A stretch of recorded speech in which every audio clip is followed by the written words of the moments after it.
The first thing I can say really is that the game is a memory in itself, right? Because it's being remembered backwards. Then the very first in-game shot is of a window, Berry's window, in her room, as she's waiting to hear from Conker, we suppose. I think it's worth noting as well that she's dancing, because this is the position she's going to be in later on in the dance club. She's sort of in a cage dancing as well. That's like her role within that situation. Now then, so Conker calls her flat. And this may not have that much to do with the story later on, but I am struck by how a war is going to happen tomorrow. And so something about tomorrow is going to be bad. This is the last celebration pre-tomorrow. And of course, this is Conker's Bad Fur Day. As he says in the intro, all of this started yesterday. Yesterday was okay. Now it isn't. And then this intrigues me as well, which is that he says, I think she bought it. Kind of saying, I just lied to her. You're not sure what he means. What was the lie? Was the lie that he doesn't love her? Was the lie that those friends he met who are going to a war tomorrow are not actually his friends and there's no war happening? In that case, if he, did he lie about the war? Is somehow the war part of his lie here? I don't know. Then, after hanging the phone and saying that he got away with telling a lie, his friends tell him that it's his turn to pay for the beer. And he believes it, and you can kind of hear them laughing. And also there's this sense that he can't quite believe that it's his turn again, because it was also his turn probably the previous time and the time before that. So there's this feeling that it's unbelievable that it could be his turn again, right? Surely there's been some miscalculation, but he's too drunk to notice, so he's he buys the lie. So then he buys a lie immediately after telling someone else a lie and having them buy it in that way. Which, of course, he doesn't really know if Berry bought the lie because he didn't hear from her. Which, just to end this point, to me is one of the first main kind of points in this game. I mean, this is sort of, I think, one of the big themes. Relationships that go wrong because of lying, or something like that. Be they romantic relationships or friendships or other kinds of relationships. I feel as if dishonesty or some sort of relational problems here are at the core. Obviously using people in some way and taking advantage of them. Then comes one of my favorite scenes in the game for some reason. I don't even know why. I don't know if this is a reference to a movie, since there are many references to movies in the film. This might be one, I'm not sure. Because it's kind of out of the place somehow. It doesn't fully fit from any reason that I can see, but it makes a lot of sense stylistically or emotionally or something. There's something about it where Conker throws up on top of this guy.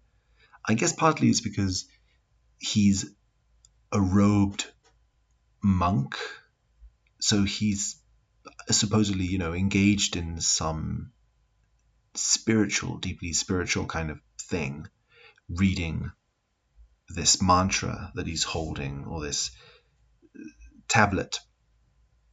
And so Conker then does something extremely material all over him, throws up on him.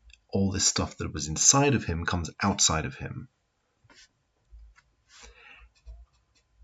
And you get a sense almost as if this guy with his mystical powers or something, his religious affiliation, is then throwing up back on Conker, but spiritually he hisses at him, and the music also indicates that something bad is happening. And Conker isn't aware of this. We as viewers receive it more as some sort of warning that things are not going to go quite right, and of course they don't. So I feel as if this meeting with this monk is one of the first sort of moments that indicate this somehow, because he makes the wrong choice just at that moment. He turns right on our screen, and it's the wrong choice. It's the path that doesn't take him back home. He takes it just in front of this monk guy. This direction to our right on the screen is his left. He turns left. Then he finds this other choice in which nasty and nice is written. And nasty is, again, the choice that goes left, to his left.